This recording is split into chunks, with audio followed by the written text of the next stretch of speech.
before I filed my COC, I filed a motion to suspend the proceedings and or archive my electoral protest against Laila de Lima.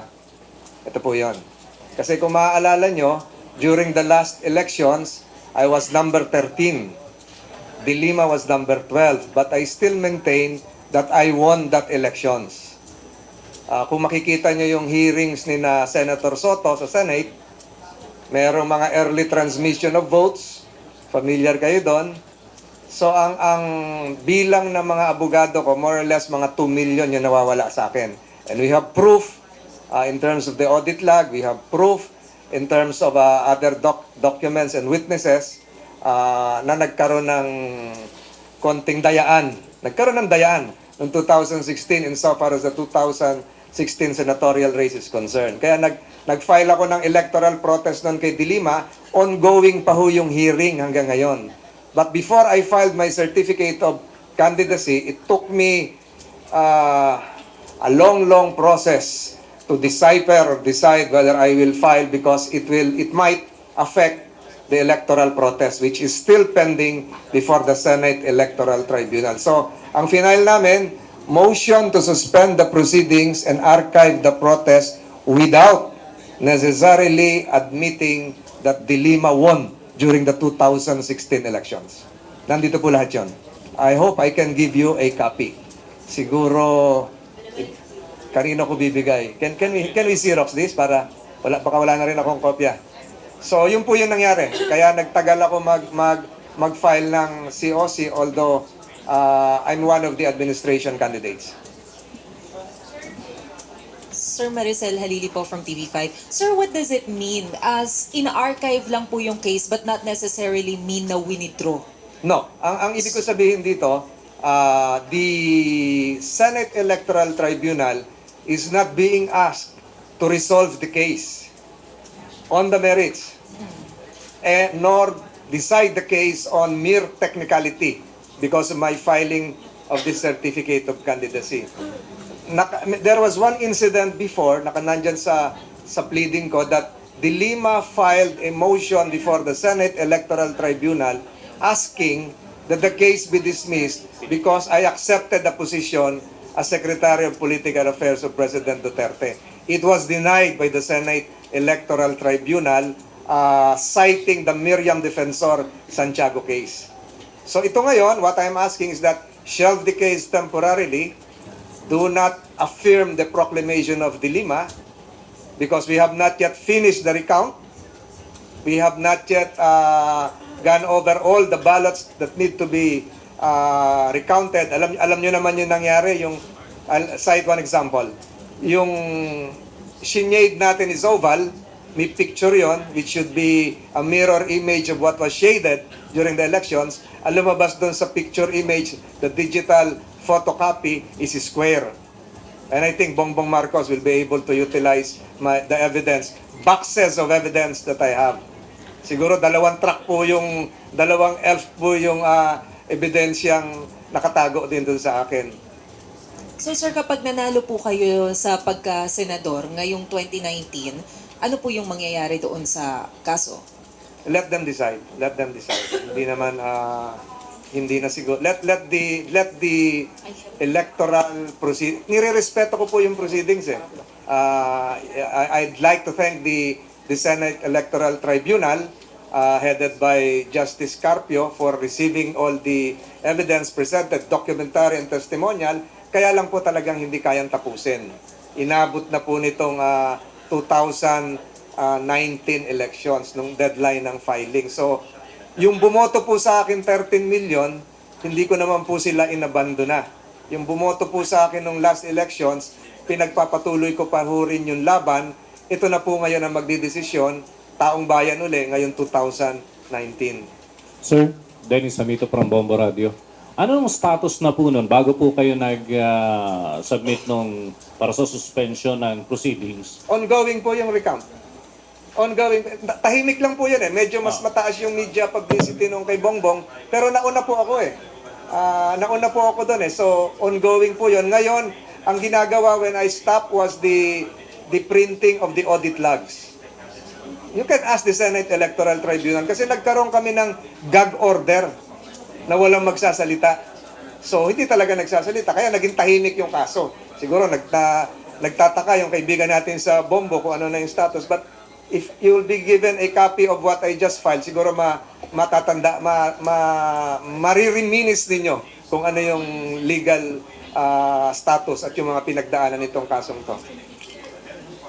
Sir, Saan? sir, good morning. Sir, dito po. Ay, sorry. Sir, given yung experience nyo po last elections with regards to your electoral protest, why did you find the reason to trust the automated election system again?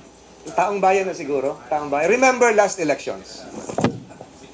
I ran as an independent candidate.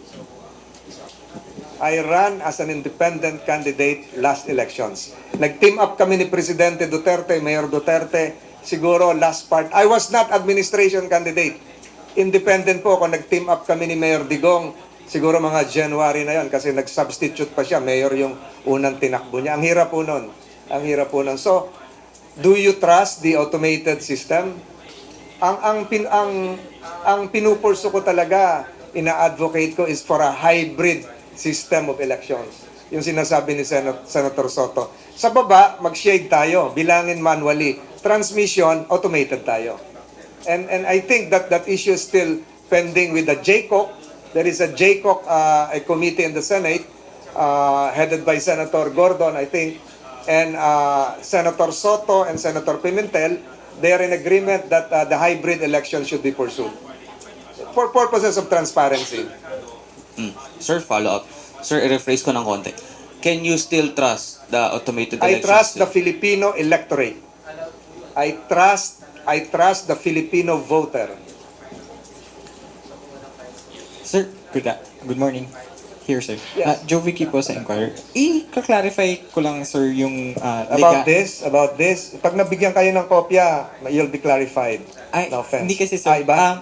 Ibig sabihin ho ba nito, sir, if nabanggit nyo kasi kanina yung scenario, if mananalo kayo, I as a hope you, senator. no offense, I hope you'll be able to read that first. All your questions will be answered. So everything will be moot and academic. If there is a lawyer in the house, siguro maintindihan nyo yun. You cannot apply for two positions at the same time. Makikita nyo yan. Sir, question po from this side. Question Ma'am. po. Sir, I understand you filed this motion sa set when? Last 25. week, Friday. Last week. Friday. It is yet to be resolved, right? Yes. What happens if the set rules against it? What happens, sir? What happens to your It candidacy? will not affect the candidacy. Listen, if the set denies your motion, It will not affect my certificate of candidacy that I just filed a while ago. bakit? Sir, paka-explain po why. Kasi the Senate electoral case refers to the 2016 election. We're now referring to a post 2016 election, which is the 2019 election. It's not a condition sine qua non that you resolve first a pending protest before you go into another electoral exercise. Follow up lang. Sir, I hope you can read that. Maliwanag siguro yung ano. Napa-Xerox na po ba, ma'am? Pinapa-Xerox pa. I'm sorry. Sir, follow-up question lang po. Sir, in 2015, you figured... 2016. At 2016 elections, you figured in a controversy. Wala yun. If you look... Sir, saglit lang, sir. Yung dasal, sayaw-sayaw, ganun siguro? Opo, sir. I mean, do you think it affected your chances then? Hindi naman. Kung hindi nagkadayaan, baka 11 ako eh. Take a look at my certificate of candidacy. No offense, modesty aside. No case whatsoever. No case whatsoever. Andun. Yung nakalagay sa likod, nakita niyo yung page 2. Walang kaso yun eh. So, I have no pending case in any administrative agency, in any sala of an RTC, Fiscal's Office, Ombudsman. So, what you referred to was not a case. Ano yun eh, parang ginawan lang ng paraan ng mga dilaw. No, sir. I'm not asking Will if it that's a affect case. me? I Hindi. mean, did you think that that Hindi naman. incident affected Hindi naman. your bid Hindi back naman. then? Wala You po. don't think so? Wala po. Okay, sir. Non-issue yun. Opo. Following, Kasi nag-number 13 pa ako kahit nabawasan, di ba? sir, last from my part. Okay. Sir, do you think from that incident, parang was that a lesson learned? How do you, in hindsight, how would you describe the aftermath of it? Nakalimutan ko na eh. Nakalimutan na rin. Ikaw lang nakapaalala ngayon. Nakalimutan ka na, ma'am. Sorry. Nakalimutan. Tingnan nyo yung, ulitin ko. Tingnan nyo yung page 2. No case whatsoever. Wala na. No need to apologize for that. Nag-apologize na rin tayo nun. Tapos na yun. Sabi ko nga, that is not a graft and corruption case. That is not a criminal case. No case whatsoever. Hi, sir. Thank you, ma'am. So, Short question, the same line of thinking. ano sir, just yung final na lang sir. So it should not, the voters should not consider the incident Malagay ko po in voting for you. kasi kung kinonsider yon, hindi pa ako nag-number, hindi ako nakakuha ng 13 million last cycle, last election. And I thank them for that. Sir, hi sir. Yeah. Joyce Ina, sir, CNN Philippines. Sir, if you believe that you rightfully won the elections, why did you decide to drop your electoral protest and seek Hindi another drop suspension of proceedings. I still firmly believe that it will take more than 2 years to resolve that. So, talagang lumiliit na yung lumiliit na with all the dilatory tactics that can be employed. Plus, I still believe and trust that the Filipino voter is mature enough to look beyond what transpired before. So, ang nakikita ko yung sambayanan, naunawaan nila yung nangyari, hindi rin lang natin alam kung ano yung gagawin. Ganon din ako. Sir, you're saying, nag-decide ka na tumakbo na lang because you Rather think- than wait. Rather than wait. Remember the COC Pimentel Zubiri case? Ano yon? Ilang months na lang yon? O 1.5 years bago natapos? Di ba? Siguro, nasa media ka na nun. Yeah, so, Okay, sir, so kasi feeling nyo, kahit manalo kayo, wala nang oras. parang ganon. Parang ganon. Okay. Sir, how confident are you that this time you would really land the seat in the Magic 12, sir? Ang sinasabi ko ngayon, hindi ako independent. I was independent before. Ang hirap tumakbo na mag-isa. Ang hirap tumakbo na mag-isa. So ngayon, palagay ko, hindi naman ako nag-iisa siguro ngayon. Di ba? PDP laban. Sir, si Senator Pimentel naging patient siya dun sa electoral case. Bakit po tayo nagra-rush? Hindi, dun yung sa- ganito yan eh. Ganito, if you were nasa media ka na noon, during the time of COCO, midterm, tumakbo yung kapatid niya. If you recall that. Yes. And then, during the time of COCO Pimentel, si Senator Zubiri has the decency and delicadeza to resign. Ito po yung, I'd like to postulate this. Pag nag-resign si Dilima, kung nag-resign si Dilima kahapon, hindi na ako magra-run, magte-take out na lang ako. Hindi po natapos yung bilangan ng Pimentel and Zubiri. Natandaan nyo? Nag-resign po si Zubiri. Kaya nag-take out si Pimentel. So papasok yung ding cycle na yon, nag-resign si number 12, nag-take out si number 13 on the same day. Siguro may mga Senate reporters dito. So I'm banking on that same legal postulate that if ever na nag-resign sana si Dilima, nag-out na ako, hindi ako tatakbo ngayon. Hindi siya nag-resign. Meron bang question iba yung hindi na tungkol sa sa candidacy?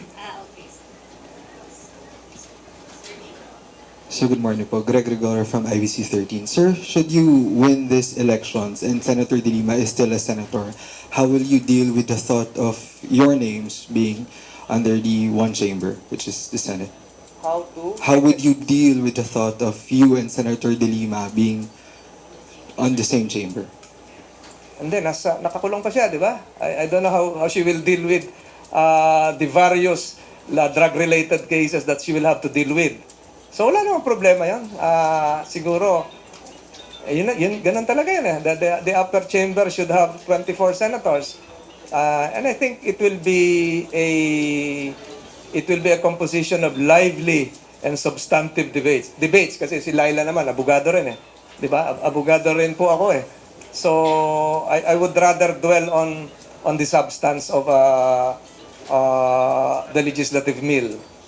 And speaking of debates, sir, what would you push should you win? Thank you for asking that.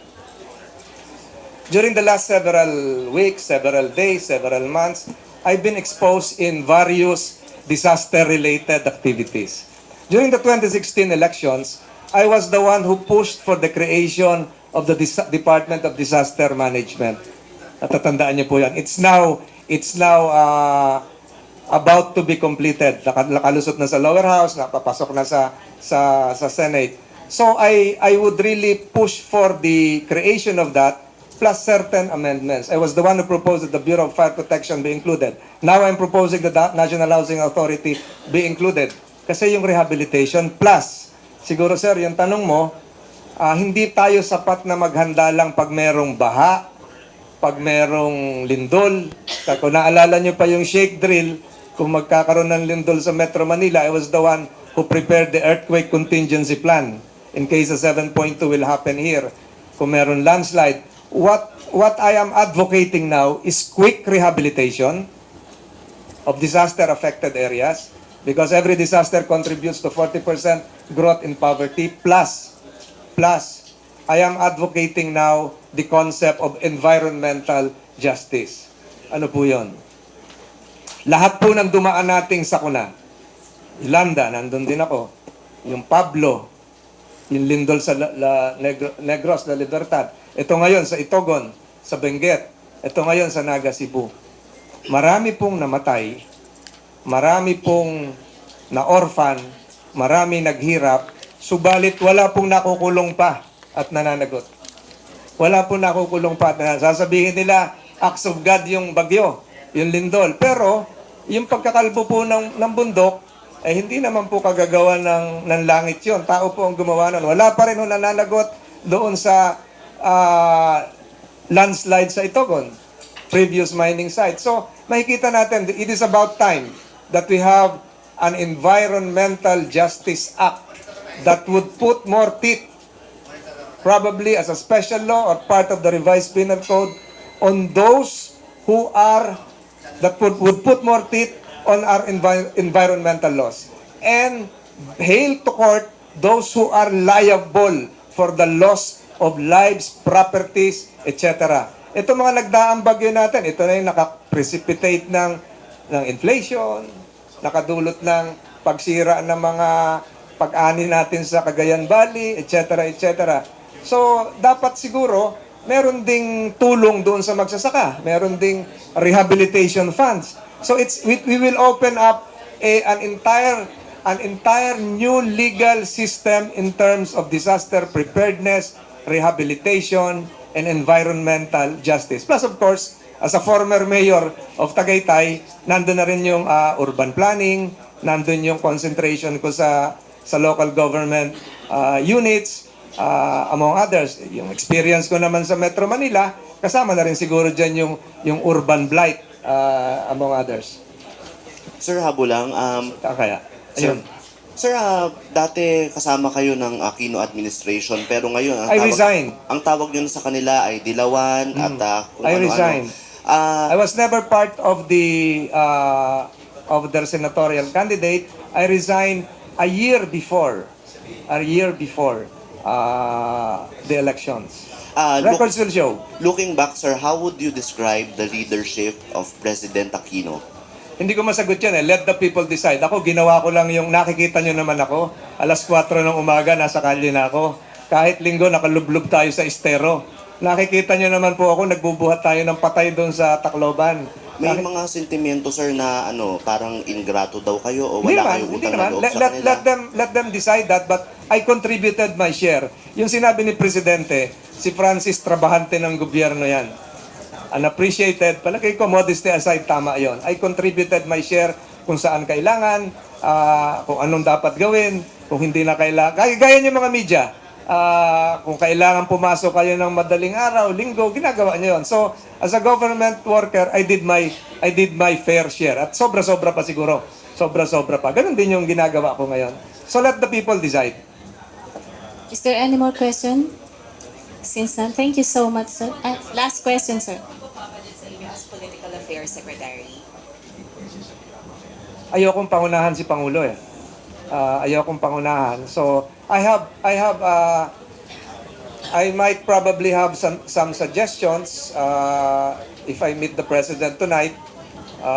Pero it is a presidential prerogative.